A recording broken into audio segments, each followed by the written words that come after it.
Hey everyone, this is Keith Scott from out in Sydney, Australia. I'm one of the voices of Bullwinkle J. Moose. It's time to watch Relentless and Unstoppable.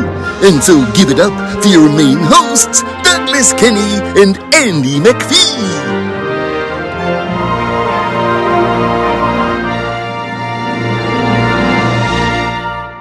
Oh, recently or just in general? In general. I think when I first started, obviously I kind of always did it when I was a kid, but I never knew that it always kind of just seemed like this big dream that I was never being able to reach. Because my parents aren't in the industry, it was often me going, oh, I would really love to do this thing, but how do I get there? And I didn't know the route. So I kind of just, it's not that I gave up. I just kind of did it for fun because I enjoyed it, even though I did want to reach that goal. I just didn't know how. So I did dance, and I did full-time dance after school. So I did that for a year. And then it was like, oh, do you want to do dance interstate? And I'd obviously only just moved over here. So I was kind of like, oh, I don't really know if I want to. I was only like 18. And then it was like, or do you go to uni and become a dance teacher or a performing arts teacher? And I was like, probably should go down that route because that's safer, because everyone's like struggling artist, better do the safe route. So I did that, became a teacher, and then I started acting classes again. And I was like, why did I ever stop? Like, this is what I should be doing. And I just kind of fell into it from there. I got myself an agent and just did and from then on I've been doing paid work, unpaid work as well, short films and things like that.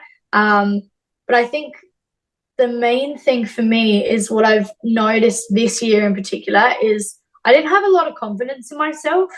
And I think that came from a few different areas, but I got into a class with Teresa Palmer, if you know who she is. She's been in quite a lot of films. And I was in a room with a lot of really good actors that got into this course. And I kind of felt a bit of imposter syndrome. And I was like, why am I here? Like, why did I get picked to be here? Like, I shouldn't be here. Everyone else is amazing.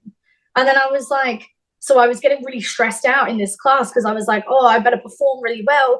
And it was really like messing with me. And then I started getting sick because I was like stressing myself out for no reason.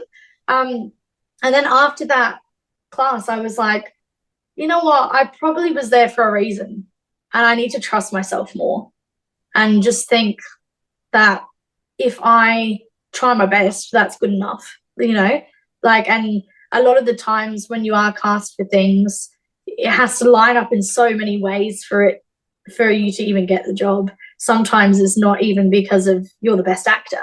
It might be because the person you're playing opposite is also blonde, and they go, oh, well, even though they were good, we can't have two blondes in this scene. It's going to be too confusing. They look too similar, So taking things less personal and thinking about having the fun. We do it because we enjoy it. And I think it was getting to the point where I was like, I wasn't feeling like I was getting anywhere, and I was getting almost a little bit sour, and I wasn't enjoying it as much. And as soon as I let that go and I just enjoyed what I was doing, I've been so much happier. And things have been coming forward as well.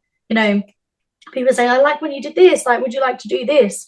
Because I think I'm putting more of a positive energy out there, and it's bringing more positive things in for sure. I reckon that's probably been the hardest thing I've had to overcome. Yeah. Yeah, that's very meaningful. So Yeah. how do you work on not taking things personally? What tips do you have? Well, I think when you really prepare for an audition, and you put your best work out there, and you go, even if I don't get this job, I've done the best job I could have done. Then that way, it's not like if you didn't get that one, maybe you're good for something else, but you've still shown them good work. So, and if you're happy with what you put forward, then that way it's like, well, they might think of you down the road. And that has happened to me before. Like years and years ago, I invited someone to a showcase and they were like, yeah, that was really good. Like, we'd love to work with you. And then 6 years later, they were like, hey, we want to work with you now. And I was like, oh, I forgot that we had that exchange. But they were, and they thought of me for a project, which was amazing, but it wasn't about getting the part then and there. It's building those relationships, really. And I think if you're too focused on a time frame, you're really going to be unhappy, because there's a lot of things we can't control in this industry. And the thing you can control is being prepared and making sure that you're confident in yourself and you're happy with the rest of your life, so that when you step into that arena, it's not your self-worth, if that makes sense. Like, you have enough self-worth that's not dependent on the job. Gee, that's all we have for Relentless and Unstoppable. So tune into the next episode to hear more amazing stories from amazing guests. This is Keith Scott from Sydney, Australia, saying so long, and I'm smarter than the average bear. Gee.